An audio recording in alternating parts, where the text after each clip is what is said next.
I will never forget my very first vision board had a picture of one of my favorite cars. It looked glossy and clean.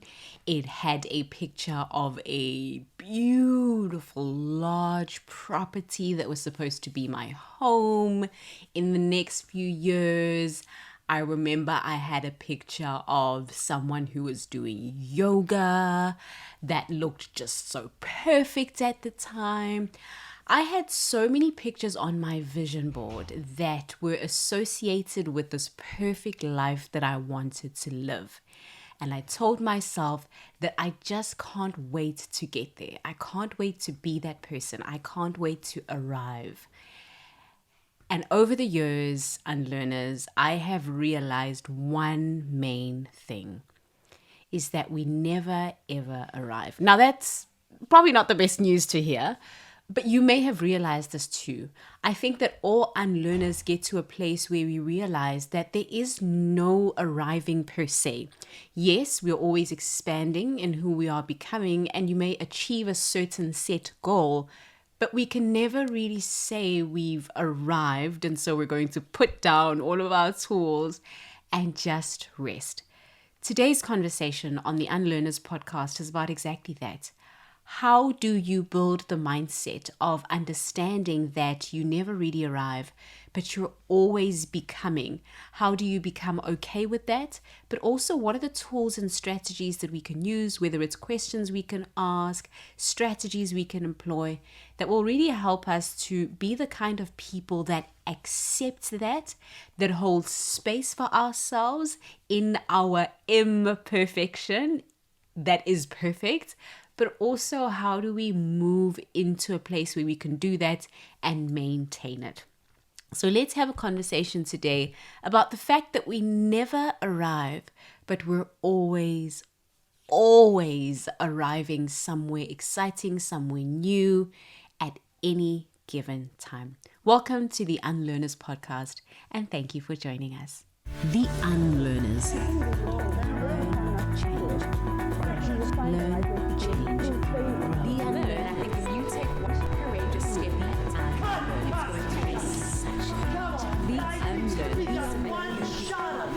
unlearn. Learn, change, grow.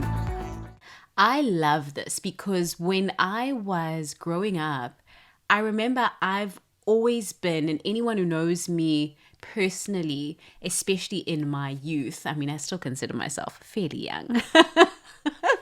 But in my youth, I mean, I'm still in my 20s now, but when I was a lot younger than I am now, I remember just always being fascinated by the idea of having the things and getting to the place where I can say, whew, I no longer have to work as hard, or I no longer have to keep learning, or I no longer have to keep building networks or struggling or whatever it is. Because so often, and I'd love to know if you relate to this, but so often, excuse me, we get taught that we need to consistently be searching for the perfect thing, the perfect version of ourselves. And so much so that we paint this picture of the perfect version of ourselves, and then we tell ourselves, I can't wait to arrive. Now, I'm a big advocate for visualization and really creating the most empowered version of yourself and being really clear about what that feels like. But I also am of the understanding that doing that can really limit us because it creates the illusion that you are going to arrive. One day it's all going to be done. You can sit down on the porch and no longer have to do anything. But anyone who is sitting on the porch right now knows that you never really get it all done. Especially if you are an A player. Most of us get brought up to be consistently working hard, putting in the work, grinding and getting stuff done, which can oftentimes be very, very hurtful to our ability to show up authentically as ourselves. But also, what it means is that we are searching for this version of ourselves that we can fit into that feels better than who we are. And that's limiting because, one, it causes a rejection of the person that you are right now, today. You end up getting to a place where you feel like the version you are today is not good enough. Maybe you might even say, oh, I'm going to be a better person when I've lost this much weight. I'm going to be a better person when I have worked with this client. I'm going to be a better person when my revenue numbers are at X amount. But we forget that the version we are today also deserves a sense of validation, also is expanded from who we were before. And I think that that's so important because it calls for us to really bring our awareness into the moment, but to do a lot of work around forgiving ourselves for where we feel we should be that we aren't, but understanding that there is no place you should be. The only place you should be is exactly where you are, learning the lessons that you are learning right now. I strongly believe that the lessons you are supposed to be learning will be presented to you. And if you want to know what lessons you're supposed to be learning, have a good look around yourself. What are the things that keep occurring? What are the contexts and situations that you keep finding yourselves in or yourself in at any given point? And then double click into those, because wherever you are in the right place as a result to learn what you need to learn, to change what you need to change. I think sometimes where we sort of veer off the train tracks is when we think that we need to be somewhere else because we haven't taken an opportunity to double click into where we are right now.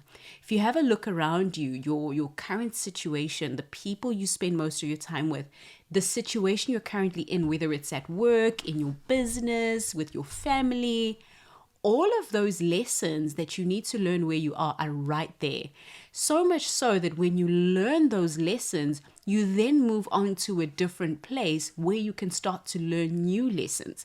And as a result of that, you start to see that actually you never really get it done because wherever you are, you're just always on this journey of being challenged, of being grown, of being rubbed up the wrong way.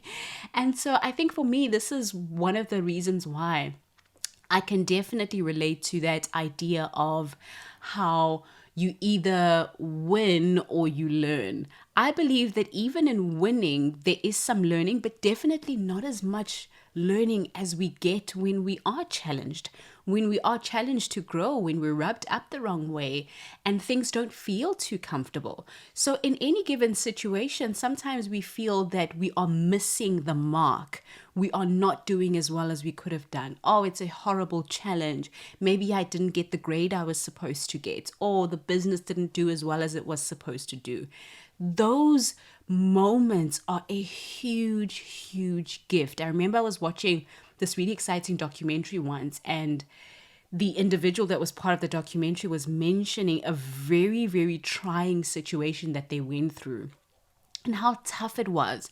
But right at the end, one of the things that they mentioned, and we'll talk about this when we talk about tools that you can apply, but one of the things that they mentioned is that they have taken opportunities to thank the particular occurrence. So let's say, for example, something happened to you where maybe your business, the organization that you work with, maybe you've got profit sharing in the organization and you benefit if the organization does really well.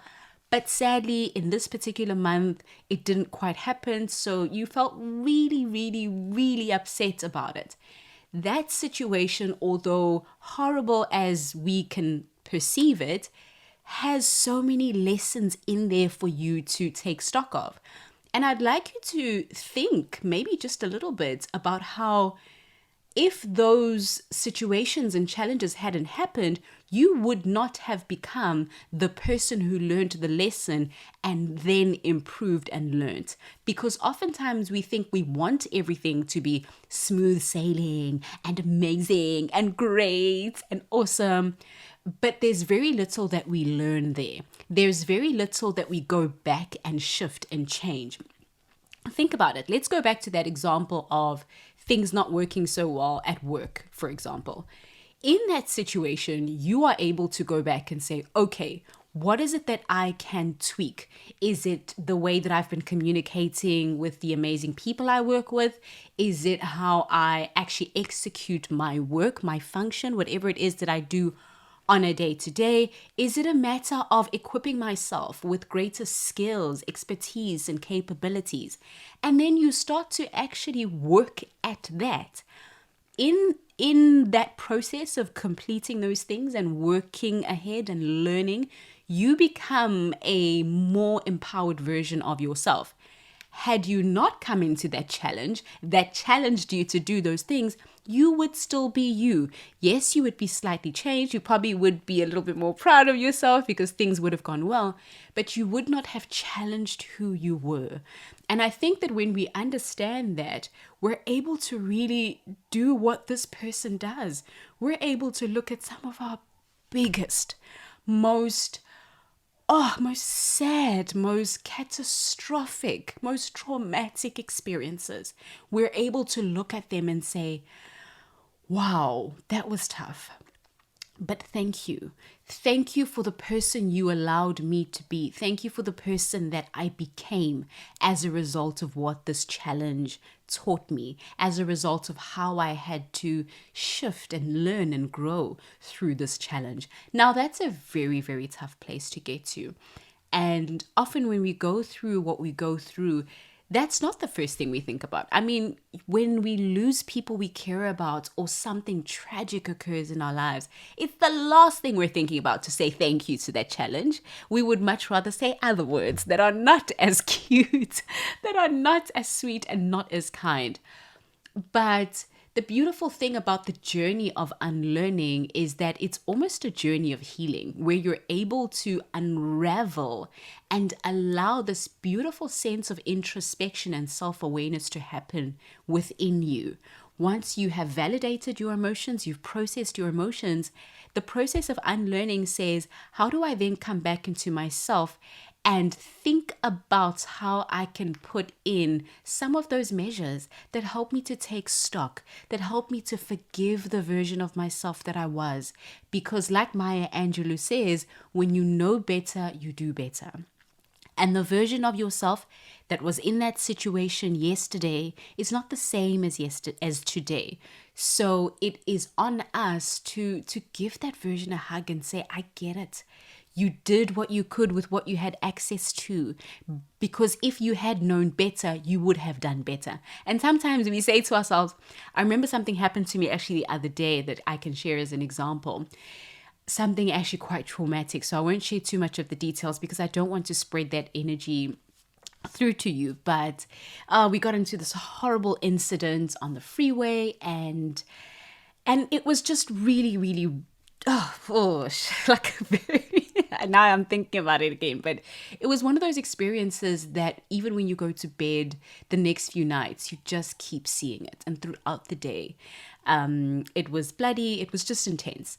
So we went through that, and afterwards, one of the things that happen after trauma or as a post-traumatic stress response is you reliving the experience in your head and going over and over and over what happened. And that started to happen to me and my amazing sister, who was also part of the incident.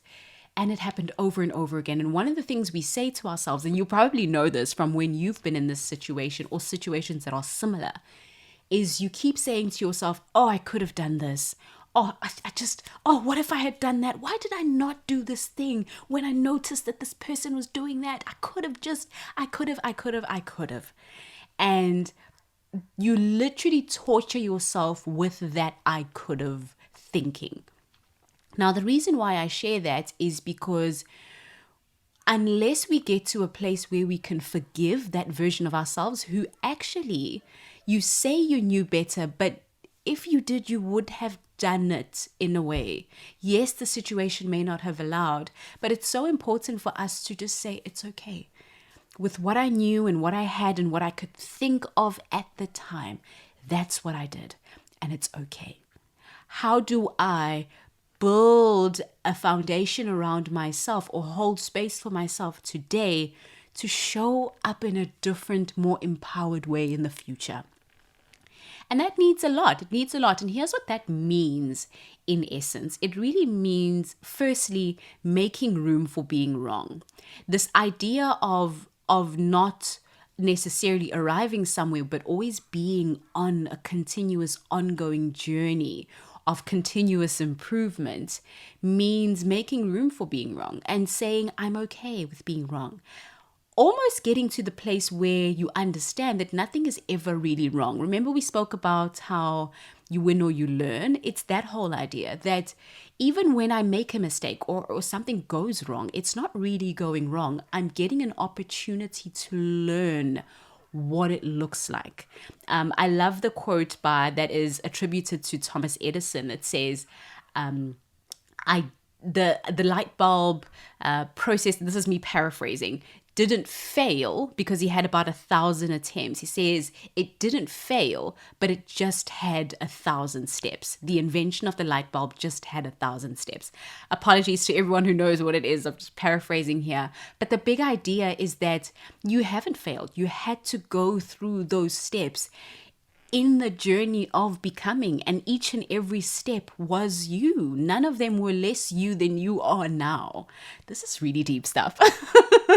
But I love it. And I think that that's the first thing. That's the first thing it means. It means being okay and making room for being wrong. It's okay. It's okay. It's okay. The second thing that this means is it means having the tools for change. It means building into your everyday life the tools and strategies that you need to help you cope with that. Because when you're in the moment, remember like the accident that happened with my sister and I, we were not necessarily going, okay, what's the wisest thing?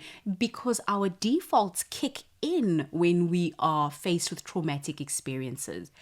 But the big question becomes, what are the tools that you have in your toolbox? Sometimes we have nothing. And the big thing you want to do is have the tools in your toolbox. And I strongly advise you go back to some of our episodes, whether it's the episode on how to unlearn, it could be the episode on how to make transitions in your career. But some of those episodes really run you through beautiful tools and toolboxes that you can add to your toolbox as you move through change, so that when you do come down from your emotional high through those experiences that make you feel like you're not arriving, you're not getting there, you are not that person, then you can just keep bringing yourself back through that transition, because a transition is a journey, it's not a destination. And then the last thing that this means is holding space. And I love this term of holding space because it means making room as well. But holding space now means making room for yourself to become. Oftentimes, and this is where we started with this conversation, is we often say to ourselves, I should be there. Why did I not do that? This is the person 10 years, 10 years I should be married. When I get to 30, I should have 2 beautiful children and, I should be married, picket fence, whatever it is. And we set up these restrictive walls around ourselves as to who we need to be.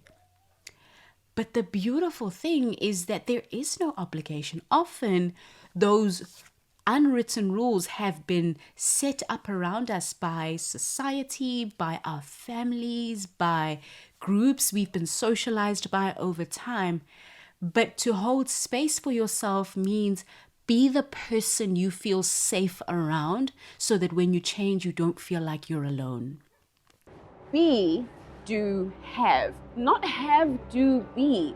Most of us think that we have to have the things we need so that we can do the things that the ideal version of ourselves does, and then we'll be that person. But if you've ever been on a transformation or change journey, you will know that you actually have to embody that person. Ask yourself, what does that person do? Who are they? And when you can embody that person, then you will do what that person does and have what that person has. Good news is that the Unlearning Experience, our 3-day transformation retreat, is designed for exactly that. If you know that you're dreaming about a version of yourself that's going to take the next level of performance, then this is an opportunity for you to unleash that version of yourself by taking stock of what might have been an amazing year, or also maybe not so much, and then planning strategically, intentionally, in a beautiful environment for the next year in a way that will allow you to be, then do, and then have. I'll see you at the unlearning experience. But to hold space for yourself means be the person you feel safe around so that when you change, you don't feel like you're alone. That is so beautiful. I want to say it again, but I don't remember the words that I used. So be the person who can hold space for you. The person that when the brown stuff hits the fan, you can be there for you. Because change needs a community of space holders. People you can go to say, this really hurts. I don't know what to do. I'm frightened. I'm scared. But sometimes when you're in a situation where you feel like you are not there, you're not arriving, you're not being that person, you are going to need to be the person to hold space for yourself. Even if it means giving yourself a hug, sitting in your room alone and speaking to your plants, whatever it is, have a way that you can just hold that beautiful bubble for yourself to become. A really great image you can think about here that I was taught by my beautiful mentor, my mentor who coaches me on spirituality, and we used to do some work together, but not so much anymore, is the idea of imagining a beautiful bubble around yourself. That this is my space. This is my space where I feel safe, I feel anchored, I feel loved, I feel seen, I feel heard. And you just walk around. When you're at the mall, before you leave the house, just blow up that beautiful bubble that's made up of your favorite color and just walk around. Because at any given moment, you are going to be in a situation that is going to cause you to feel like you are not arriving. You are not being that person. You have boxes to tick and you're not ticking them. So how can you hold space, almost literally, in the sense for yourself to say what you need to say, to be the person that you currently are, I guess, in this moment without feeling like you have to apologize for that, because you don't have to. Now that's a lot, and I'm feeling a really beautiful energy, and I hope you're feeling it too if you're listening to this, because there's so much here about just allowing yourself to be the person you are right now. Instead of feeling bad, or instead of feeling guilty and ashamed that you are not the person on your vision board, or you are not the person on the pedestal on Instagram, on TikTok, on wherever it is, but just being okay with this. This is who I am. This is where I am on my journey right now. This is okay. This is fine. And tomorrow I'll be somewhere else. Yesterday I was somewhere else. And then take the accountability for being the person who puts in the initiative to get you just a little bit further. One of the things I teach, one of the principles I teach as part of our LEAP framework is easy edible chunks. Just break your life up into easy edible chunks so your life feels like you're learning and you're growing, but you're doing it at your own pace. Not the pace of the world that the world puts on us to say, by 30, you should have a 7-figure business that does this and does that. Because then you end up living out of authenticity. You end up living in a way that doesn't align. You end up going to bed at night feeling like you're living someone else's life. And I don't want that for you. I don't want that for you. So, okay, so let's move right along then to end off with our tools. These are a few things you can do as you move forward. Now, you might be a person who really does come into situations where you feel like that. And I am an A player by nature.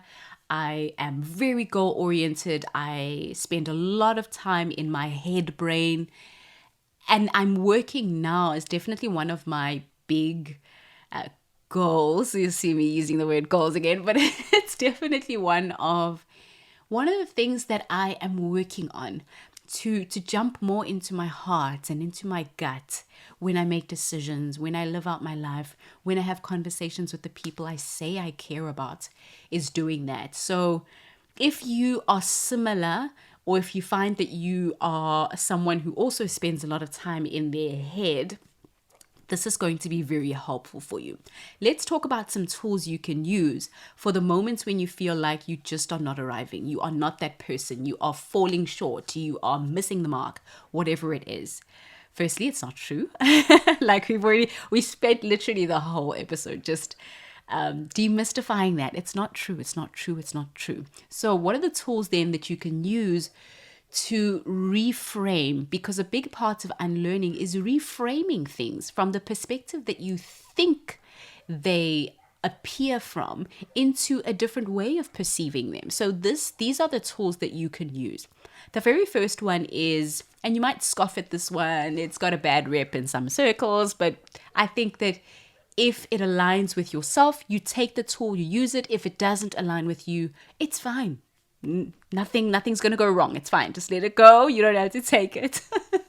So the first one is affirmations.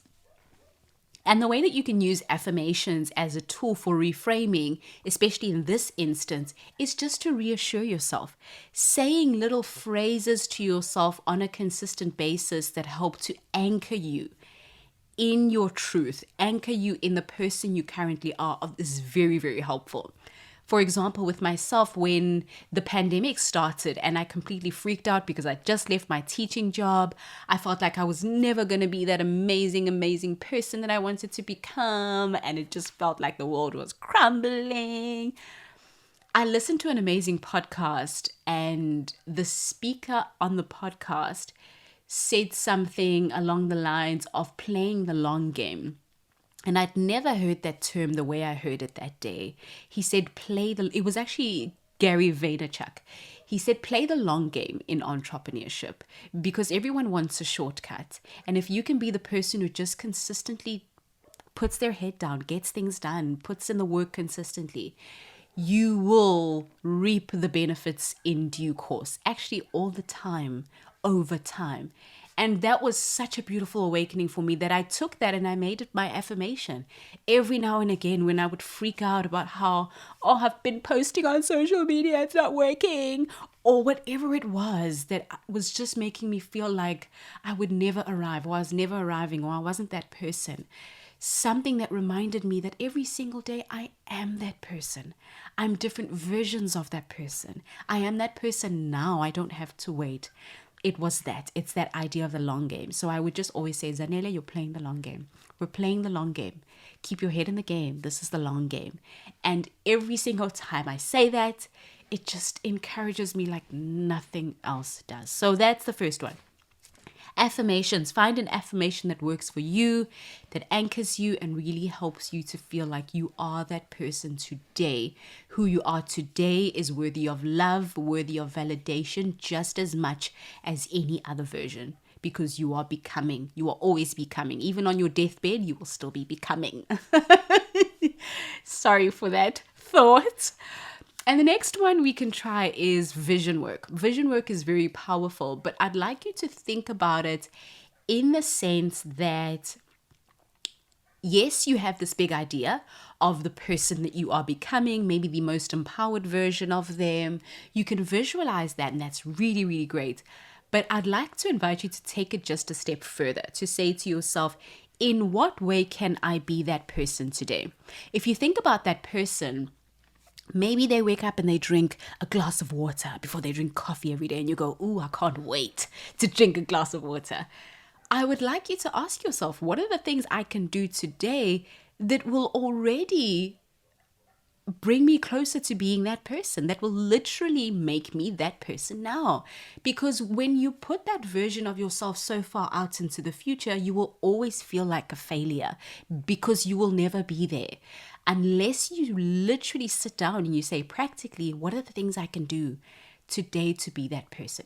Does that person take time to go outside during their day? Do that now, because you are already that person. Don't push the vision far out into the future. Bring it closer into today. And there are always little things that you can do already in this moment, in this version of yourself, that can help you to feel like you are that person. You are arriving. You are consistently on that journey, but you're also closer than you think to that so-called complete version of yourself. So that's the second one, is doing some of that beautiful practical vision work. The next thing is maybe a little bit more challenging, but it's definitely one of the things we spoke about earlier on. And this one is thanking those previous experiences. I would like you to take some time, if you are someone who journals, or maybe when you're in the car driving to work one day, I'd like you to think to yourself, what are some experiences that have happened, whether it's in your past and in your far past, or maybe something that happened recently, maybe this morning, maybe something that happened just before you sat to listen to this podcast, whatever it is. What was an experience that didn't seem like it was for your good when it happened? That didn't seem like it was fun or exciting in any way. What was that experience? But also the question to ask is, what can I thank that experience for? Who did that experience allow me or invite me to become? Who have I become? Who is the version of myself that was born as a result of that experience?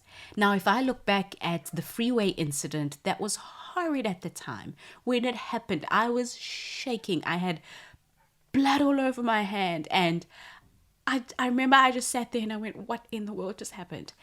But when I look back at it, it has given rise to a version of Zanele that is not the Zanele who got into the incident in the first place.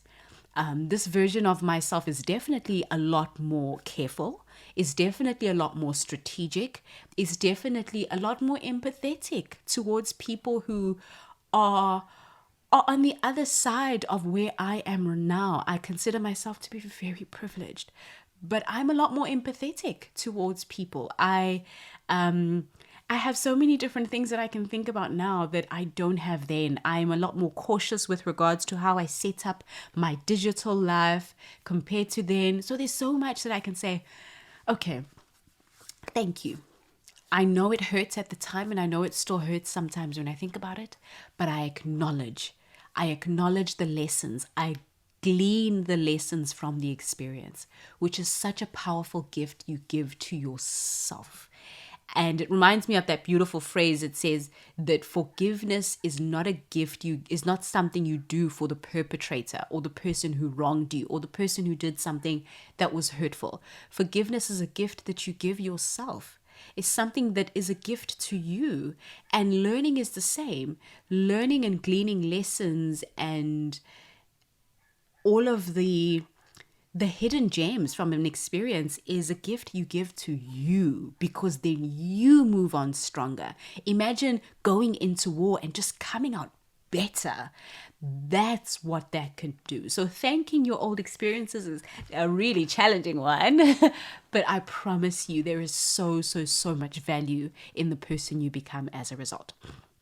Very last great tool that you can try is sending a message, to your past and your future self. So this is a really interesting exercise, and it's used quite a lot with reparenting. If there are possible traumas that occurred when you were a lot younger, having a conversation with your younger self. But this one is to your younger self and your future self, having conversations with both of those versions of yourself. This is a bit confusing. Having conversations with both of those versions of yourself.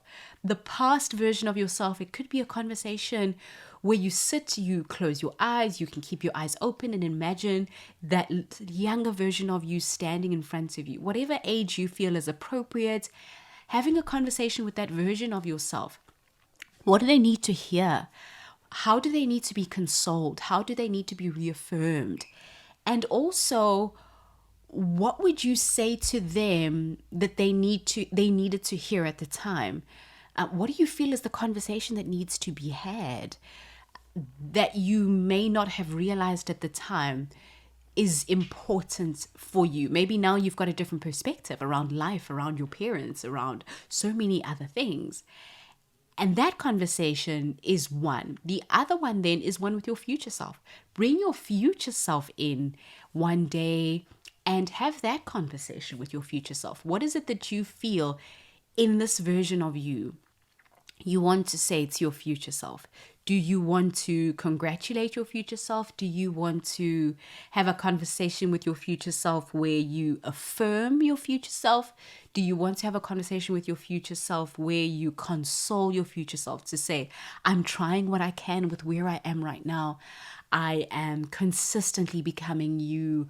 What is it that you feel is a beautiful conversation to have so that you are in the mind space or the mindset of never feeling like you are missing the mark, but always feeling grateful for where you are, the version of yourself that you have built up, and knowing that you are always learning, changing, and growing. Okay, so let's go over those tools one more time in case you're thinking about practicing them, and I strongly recommend that you do. The first one was affirmations. Second one was practical vision work, and you can go back into the episodes to listen again if you're not so sure anymore what each of these are. The third one was thanking your previous experiences. This is a nice juicy one. And then the very last one, which was number 4, was a message to your past and a message to your future self, as the current version that you are when you listen to this. Okay, my beautiful unlearner, thank you so much for taking the time to listen to this episode of the Unlearners podcast. It is always so amazing to spend time with you. I want to know exactly what you thought about this episode. I want to know where you are on your journey. You have no idea how much I enjoy hearing stories around change and hearing how people have allowed themselves to unravel, how we have moved from places of hatred, places of fear, into places of alignment, into places of love and care and authenticity. I love hearing those stories. And that's why even when you listen to some of the stories on the podcast, whether it's stories with individuals or just my stories, you will hear how we're just always becoming. You never get to a place where you say, okay, it's all done. I'm done now. I'm just going to sit. You are always in a place where you are learning. And the version of yourself you are today, you may think she is amazing. You may think they are amazing. But tomorrow you might say, oh my goodness, I was so naive. It's because you can only do with what you have and what you know and what you have access to today. So allow this version of yourself to just do what they can do and make good with what they have access to. And then tomorrow, when you know better, in the words of Maya Angelou, you will do better. Trust yourself that you will do better when you know better and you have better information. And then the onus comes onto us then to go out there and get better. And we only get better through being challenged by situations that don't feel so comfortable, that feel really rough in the moment when they happen, right? But that's how we get there. I'm sending you lots and lots of love. I'm giving you a big virtual hug. Let me know in the comments what you thought about this episode.